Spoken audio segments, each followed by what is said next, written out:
Hello everybody and welcome to another video, and as many of you will probably guess, I am quite excited because today we have a new track from Skynd. Now I've really enjoyed all of their music to this point, so I don't see why this track will be any different, but you never know. Now this track is called Michelle Carter. Now obviously there's quite a story going on behind this track, so I had to look it up because, you know, one time when I first checked out their music, I didn't actually know what their music was all about, and I made the mistake of not researching it and got it horribly wrong. So I had to look up who Michelle Carter was, and I've got a brief, I've managed to trim down the vast majority of the story to as little as I possibly can for people who don't know. I'm sure many of you do. But Michelle Carter was convicted of an involuntary manslaughter after convincing her boyfriend, Conrad Roy, to commit suicide through a series of text messages. She was sentenced to 2.5 years, but it was then reduced to 15 months plus 5 years probation. On July 13th, 2014, Roy died in his truck from carbon monoxide poisoning whilst in the car park of a Kmart, I believe it was. So on February 2015, so like close to a year later, Carter was indicted and arraigned, and the jury found enough evidence to charge her with wantonly and recklessly assisting in the suicide. At 17 years old, she was indicted as a youthful offender rather than a juvenile, meaning she could be sentenced as an adult.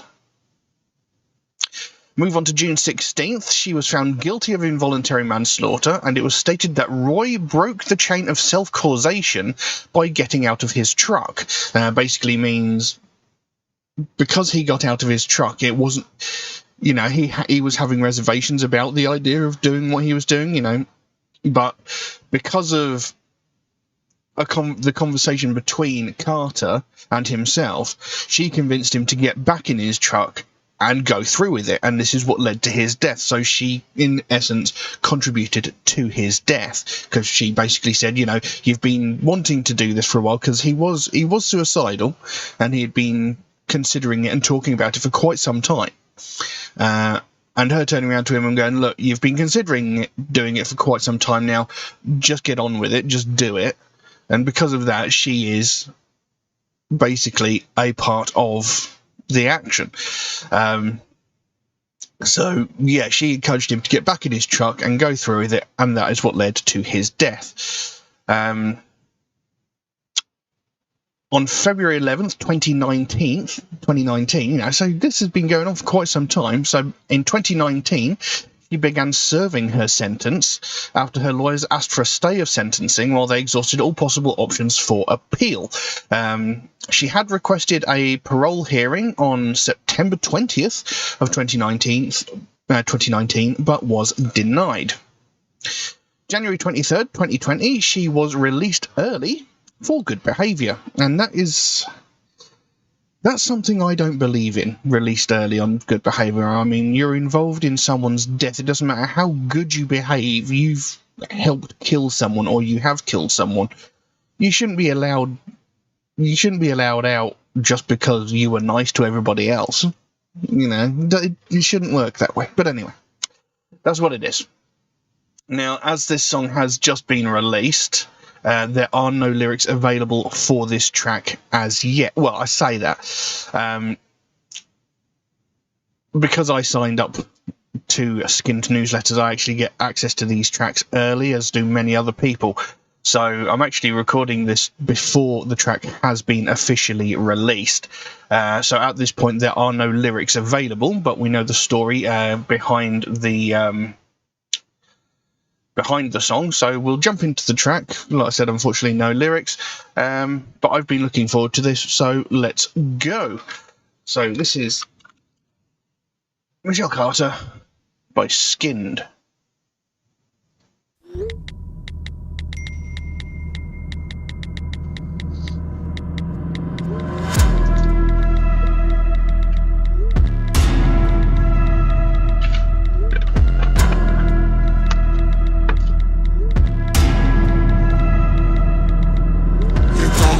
Prove me wrong. I don't think that's what you really want.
Well, there we go. Another excellent track by Skynd. And I don't know, there was just something that felt... It's going to sound strange to say, but something that felt very ominous about that. And something that felt... I don't know. That was really quite intense, considering some of the other people that they've covered in previous tracks. This one had a real sort of heavy, oppressive sort of feel to it. It was quite different in certain ways, and they made some very different and interesting musical choices throughout this as well. You know, they had those really strange, quiet pieces that are quite different to other tracks as well. And another notable difference here is the first time that I can recall where she hasn't had some crazy makeup going on. She has literally just got a white face in this video. You know, other things like when she did Gary Heidnik, she had all that like vines and thorns on her face, and you know, other ones she's had that black stuff on her mouth, and you know, she'd had some really cool makeup and face paint going on in previous videos, but in this one she's just got a very plain white face.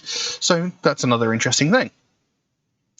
Now, for the most part, this actually was more or less a lyric video, as you know, most of the words to the song came up on screen in the form of text messages. Now, I don't know whether the lyrics themselves, the lines on screen, were direct transcripts of text messages, whether they were the actual conversation that took place. But you know, they are known for doing that. You know, they do put lines from these cases into their songs, so it's very, very possible. And if that is the case, it actually makes me wonder, because the lawyers of Michelle Carter tried to argue that if you read her texts in context, she was trying to talk him out of doing it. Now, it doesn't matter what context you listen to those lines, there was no effort there to talk him out of it. You know, but you know what lawyers are like, they'll spout absolute bollocks if they think it'll get them a payday. But no, another brilliant track, and like I said, some very interesting and unusual choices that have, you know, separated this quite considerably from previous tracks. And this is another good thing about Skynd's music, you know, that they haven't fallen into a rut of all of their tracks sounding the same. They've managed to find a way to make every single track unique in its own special way, you know, and it's really, really good. Their music is fantastic, you know, that they take time between tracks to make sure they've written something good. You know, you get other bands that spew out, you know, maybe 2 albums a year, whereas with Skynd, you wait quite a considerable time just between songs, you know, so they take the time to look into the subject they're talking about, to research what they're talking about, then to actually write the song and come up with something really interesting, something really good. And then, you know, they've made videos for every one of their tracks so far that I'm aware of, you know, and, you know, even all the videos, they've still got that unique signature to them. You know, the style of their videos is very consistent, and it goes with their music. You know, I believe it's, well, I can't remember the name. Is it Tally Ho? I can't remember. You know, they've got this specific company that have done all of their music videos up to this point. So, you know, there's this level of consistency throughout all of their music, and it just makes it work. You know, and it just sounds fantastic. Another great track, and again, covering another interesting subject. And again, this still leaves Elisa Lam as the one outlying track in their... I can't think of the word I'm looking for. In their library of songs so far. Because Elisa Lam, out of the 8 tracks I believe they have out now, Elisa Lam is the only one that talks about is about a victim of a crime rather than the person who actually committed the crime, if that makes any sense.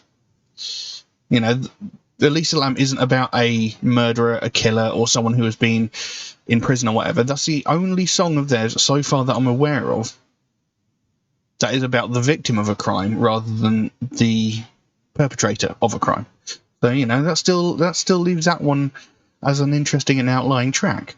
But also what makes this different is the fact that the person who committed this crime is alive and walking about as a free person at this moment. So, you know, that's something else that makes this track unique from all the others. So, you know, interesting. I like it. Very, very good. Can't wait to see what comes next. But, you know, because I haven't got the lyrics to actually go in depth and discuss what was being said, I can't really go much further than that. But, you know, a great track, and, you know, I'm sure if you go back and look at the actual words on screen throughout the track, you know, you can investigate that further. But yeah, brilliant track. Really, really good. Excellent. But I'm going to leave that as it is. Now, if anybody would like to suggest a track for me to react to, then please do so. By all means, you can drop a comment in the comment section below, or message me on my Facebook or my Instagram, or you could even message me through my Patreon, where you could also help to support this channel, which would, of course, be a great help to me, since, you know, I make absolutely nothing from any of the content that I create for this channel. Everything I put up here gets immediately demonetized because I'm using other people's material in my videos. And, you know, it's fair enough that the artists get recognition for their work being used, but the fact that they get all of it is a little bit of an irritation. You know, because I put in all this work trying to create these videos, and everything gets taken, which I think it's a little unfair, but it is what it is. So yeah, if you want to help support this channel, you know, maybe help me, you know, improve the quality of these videos, you know, maybe finally upgrade this microphone. Many people have complained about it, so, you know, it'd be good to be able to get a new one, because I can't afford a new microphone, because they are ludicrously expensive for what they are. But there's an option in Patreon where you can get your suggestion or request jumped to the front of the queue, should you so desire it. There's a limit on how frequently you can do that, but, you know, that's just to be fair to everybody else, all these people who make suggestions through YouTube, Facebook, or Instagram comments. And if you do suggest through those more regular means, do know it could take me a while to get around to your suggestion, since I do get suggested so many new tracks every single day that my list grows faster than I can record the videos. But I do write down every suggestion I get, so it will get done eventually. It just might take me a while to get around to it, unfortunately. Also, MetalHead Reacts is a proud supporter of the Sophie Lancaster Foundation, a British-based charity whose goal is to put an end to hate crimes. And one of the main facets of that is hate crimes against people of the alternative community. And that is something I believe in very, very strongly. Something that gets ignored, something that sort of gets brushed aside by a majority of people because they don't think it, you know, it's important. And that's something that really needs to change, because every day, all around the world, people from the alternative culture are getting violently attacked just purely for the fact that they listen to alternative music. And, you know, we're not just talking about, you know, getting shoulder rammed as they walk down the street, or, you know, getting insults shouted at them. We're talking about real violent crimes where people are getting brutally and violently attacked. You know, people are getting hospitalized with, like, quite severe injuries, sometimes life-threatening injuries, you know, broken bones or the like. You know, people are getting hospitalized just because of their taste in music. And, you know, people just sort of go, oh, well, you know, it is what it is. And that's not acceptable. You know, every single day we hear about all these other hate crimes like sexism, racism, homophobia, transphobia, religious hatred, ableism, etc. We hear about these on a daily basis. From the most violent and heinous of these crimes, where someone is murdered because of the colour of their skin, or their sexual identity, or their religious beliefs, down to the most petty and pathetic of these crimes, where some entitled white person is calling the police because a family of colour are having a picnic in a public place. We hear these on a daily basis, and, you know, we make a big fuss about all of these crimes, every facet of them, from, you know, the most heinous down to the most petty of these crimes. But as soon as someone from the alternative community gets violently and brutally attacked, nothing gets said. Not a single thing. The last time there was widespread talk about this was about 14 years ago, when Sophie Lancaster and her boyfriend Rob Maltby were violently and brutally attacked by a group of 5 or 6 people. They were beaten, kicked, punched, knocked to the ground, and had their heads stamped on so violently that they both ended up in comas. Now, Rob Maltby, he did thankfully survive. He was in a coma for around about a week and a half, I think, maybe a bit longer, I can't remember exactly, but he did thankfully survive. Sophie Lancaster, on the other hand, she was in a coma for 13 days before she succumbed to her injuries and she died. This young woman was 20 years old and she was beaten to death just purely for the fact that this group of people couldn't handle the fact that she liked different kinds of music and dressed in different clothing to them. Now, at the time, as it rightfully should have been, this was all over the news. And this sort of violence against people of the alternative community was, it was being talked about quite a lot at that time. But as all things do, other news stories came in and this news story sort of faded into the background. And since then, we've not heard anything else. We've not heard a single thing since. But I know for a fact there have been several hundred, if not 1,000, similar cases to what happened to Sophie Lancaster since then. And not a word has been said. We haven't heard a damn thing. And that's because no one's died. And that is unacceptable. We shouldn't have to wait for someone to lose their life before something gets said or something gets done. But that's just the way it is. In Scotland, only a few years ago, a young woman was violently and brutally assaulted by, a group of people. And this happened to her twice, within a very short space of time, on the same night. She was assaulted, violently attacked. The group then scattered, and then came back and did it again. Twice on the same night, this young woman. And, had a passing taxi driver not put an end to this attack, who's to say what would have happened to this young woman? She could have very easily ended up the same way as Sophie Lancaster. But, thankfully, she survived the attack. However, not a single thing in the news. I live walking distance from Scotland and I didn't hear a damn thing about this. The only way I found out about this was when a friend told me about it. And the only way he found out about it was the fact that the person who was attacked was a friend of his. But it wasn't in the news. Now, if this had been anybody else, if this had been, like, a person from the LGBT community, it would have been all over the news. If this had been a person of colour, this would have been all over the news. If this had been religiously motivated, it would have been all over the news. But no, this was motivated through prejudice and hatred against someone's taste in music. Not a word. And that's unacceptable. Why should this get ignored? Why should this get brushed under the carpet and treated as not an issue? Especially with the crime being so similar in many of its details as what happened to Sophie Lancaster. Had that taxi driver not interfered when he did, who's to say that this young woman would not have died? Then that would have been in the news. Why do we shouldn't have to wait for someone to lose their life before something gets done. It's unacceptable. But if we keep ignoring it, it's only a matter of time before it happens again. And this is what the Sophie Lancaster Foundation is all about. They want to bring more awareness to the fact that this is happening. They want people to be more vocal about the fact that this is going on and that it is a very real problem, because they don't want to see this sort of thing happen again. They don't want to see what happened to their daughter happen to someone else. They don't want to see another family go through what they went through when they had to watch their daughter slowly die over the course of 2 weeks.